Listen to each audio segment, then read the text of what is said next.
ঠাম্মি, ঝুম্পা আর তরিতা কোথায় ঠাম্মি? ওদের কি শাস্তি দিয়েছেন? তাহলে কি ওদের আমার জন্য? না, কারুর জন্য নয়, কারুর জন্য নয়, ওরা নিজেদের কুকর্মের জন্য শাস্তি পেয়েছে। যে অলক্ষীরা আমার বাড়ির লক্ষ্মীকে মৃত্যুর মুখে ঠেলে দিয়েছিল তাদের আমি চির জন্মের মতন এ বাড়ি থেকে বিদায় করে দিয়েছি। আমি ওদের মিথ্যাচারিতা সহ্য করতে পারিনি, তাই বাড়ি থেকে বের করে দিয়েছি। এটা না, এটা একদম উচিত হয়নি। যারা ওই পার্টিটা অর্গানাইজ করেছিল তারা খুব বিপজ্জনক। ওদের চক্রটা এখনো সক্রিয়। অসহায় মেয়েদেরকে দেখলে ওরা টার্গেট করে, তাদের পাচার করে দেয় ওরা। আমি এই সময় তরিতা আর ঝুম্পাকে বাড়ির থেকে বার করে দেওয়া একদম উচিত হয়নি। যদি সত্যি ওদের কোনো বিপদ হয় তখন কি হবে?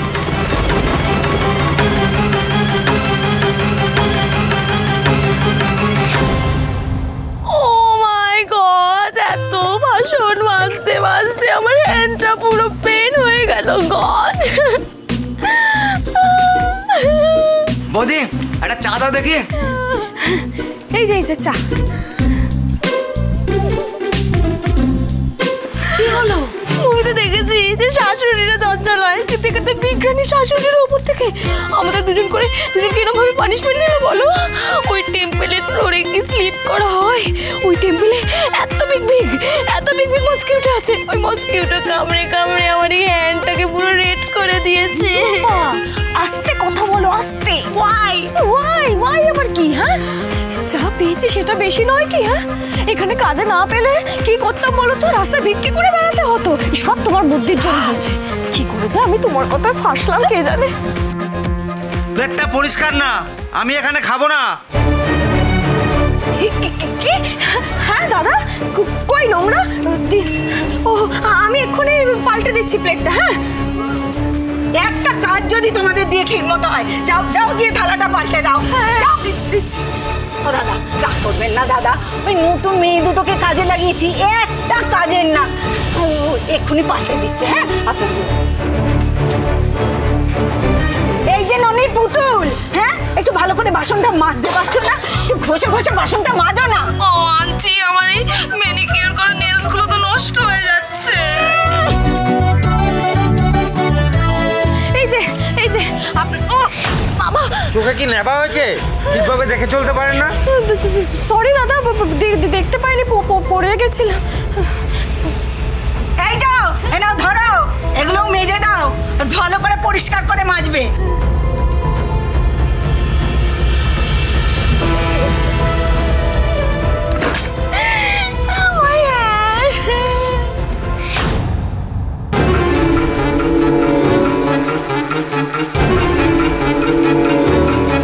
এই যে দুটো কড়া করে চা দিন।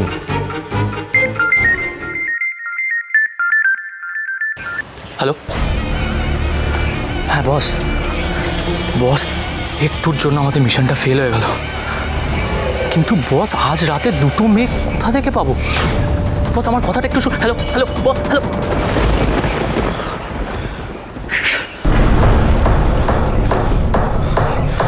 দাদা, বস ফোন করেছিল, একটুর জন্য মেয়ে দুটো আমাদের হাত থেকে বেরিয়ে গেল। এখন ফোন করে বলছে আজকে রাতের মধ্যে দুটো মেয়েকে বসের কাছে পাঠাতে হবে, তা না হলে আমাদের ধান্দা বন্ধ হয়ে যাবে। কোথা থেকে পাবো দুটো মেয়ে আমি? আনছি, চেকিও বাসো।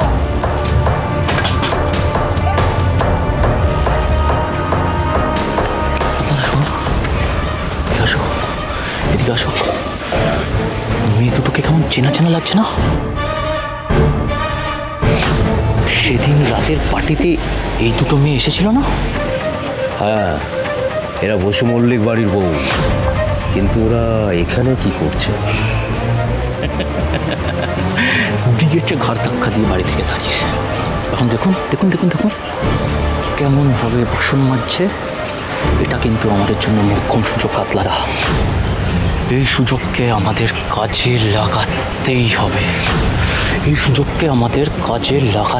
হবে। কাতলাদা, কাজে লাগাতেই হবে।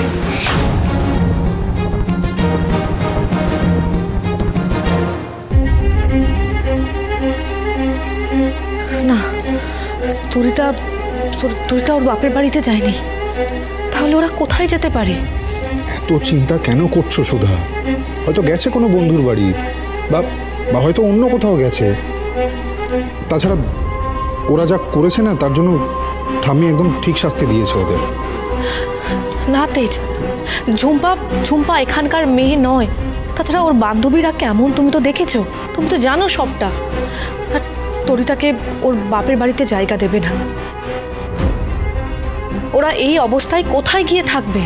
ওদের নিয়ে অত ভাবনা চিন্তা করতে হবে না, ওরা নিশ্চয়ই নিজেদের একটা ব্যবস্থা ঠিকই করে নিয়েছে। আর আমি যেটা করেছি সেটা আমি ঠিকই করেছি। ওরা যেমন কাজ করেছে ঠিক সেই রকম শাস্তিটাই পেয়েছে। আর ওদের মতন মানুষ এই পরিবারে রাখাটাই বিপজ্জনক, তাই ওদের এই বাড়িতে আমি রাখবো না। কিন্তু ঠাম্মি, কোনো কিন্তু নয়, যা সিদ্ধান্ত নেবার আমি নিয়ে ফেলেছি। এখন ওর বাবা মাকে ডেকে আমি ওদের একেবারে বাড়ি থেকে বিদায় করে দেবো, আর সমস্ত সম্পর্ক আমি ওদের সঙ্গে চুকিয়ে দেবো। ঠাম্মি আরেকবার বিবেচনা করে দেখলে হয় না? শোনো বড়নাথ বৌমা, আমার অভিজ্ঞতা কিন্তু অনেক। আমি যেটা করি সেটা খুব ভালো করে বিবেচনা করে ভেবে চিনতে তবেই করি। আমার বিবেচনার ওপর বোধহয় তোমাদের আজকাল আর ভরসা থাকছে না। ঠাম্মি, তেজ আমি মানছি ওরা ভুল করেছে, শাস্তি ওদের প্রাপ্য। কিন্তু দুটো মেয়ে একা একা এভাবে বাড়ির বাইরে, যদি সত্যি ওদের কোনো বিপদ হয় তেজ। আমি সব বুঝতে পারছি সুধা, কিন্তু ঠাম্মির ইচ্ছের বিরুদ্ধে গিয়ে কি করবো বলো তো? বৌদি ঠাম্মি কিছুতেই ওদের এই বাড়িতে জায়গা দেবে না। কিন্তু সমুদ্র, আমাদের তো একবার চেষ্টা করে দেখতে হবে। মাথার ওপর থেকে আশ্রয়টুকু সরে গেলে একটা মেয়ের পক্ষে পৃথিবীটা কত কঠিন হতে পারে সেটা আমি খুব ভালো করে জানি। কারণ আমাকেও একদিন বাধ্য হয়ে রাস্তায় ঘুরতে হয়েছিল। এতটুকু মাথা গোঁজার জায়গার জন্যে আমাকে মরিয়া হয়ে উঠতে হয়েছিল। আমার জন্য আমার বাপের বাড়ির দরজা খোলা ছিল ঠিকই, কিন্তু ওদের জন্য তো সেটা নেই। তাছাড়া দুটো মেয়ে কোথায় যেতে পারে? একজন মেয়ে হয়ে আমি কিছুতে হাত পা গুটিয়ে বসে থাকতে পারবো না। প্রথমে আমি বৌদিকে বিপদে ফেললাম, তারপরে আমার জন্য তরিতা বৌদি আর ঝুম্পা বৌদিকেও শাস্তি পেতে হলো। এই সব কিছুর প্রাপ্য আমার ছিল, আমার শাস্তি পেতে হতো। তুই এরকম কেন বলছিস রেশমিদি? নিজেকে এরকমভাবে দোষারোপ করা বন্ধ কর প্লিজ।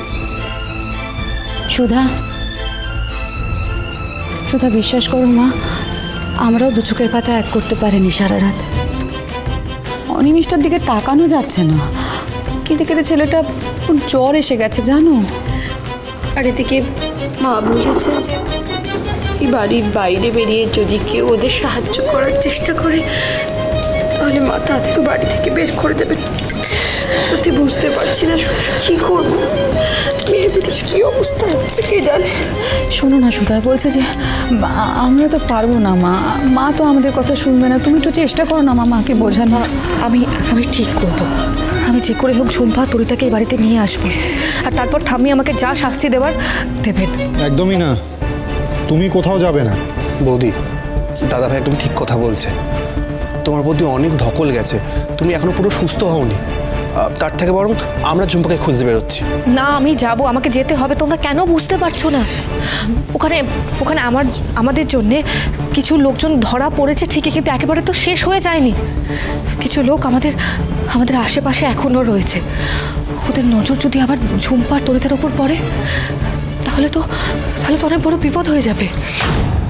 জামাইবাবু, বলছি দিদি কিন্তু ঠিকই বলছে। সেদিন কিন্তু ওদেরকেও টার্গেট করা হয়েছিল। আমরা যদি ঠিক সময় ওখানে না পৌঁছাতাম তাহলে ওই চক্রের লোকগুলো কিন্তু ওদেরকেও পাচার করে দিতেই পারতো। তাই যে করে হোক আমাদের ওদের খুঁজতেই হবে। দিদি, তুই কোনো চিন্তা করিস না, আমিও যাবো জামাইবাবুর সঙ্গে ওদের খুঁজতে। তুই কিন্তু বাড়িতেই থাকবি। জিনু, তোরা তো যাচ্ছিস, আমাকেও সাথে করে নিয়ে চল, আমিও যাবো। একদম না, চুপচাপ তুমি বাড়িতে বসে বিশ্রাম নেবে। খবর পেলে আমরা দেবো। চল।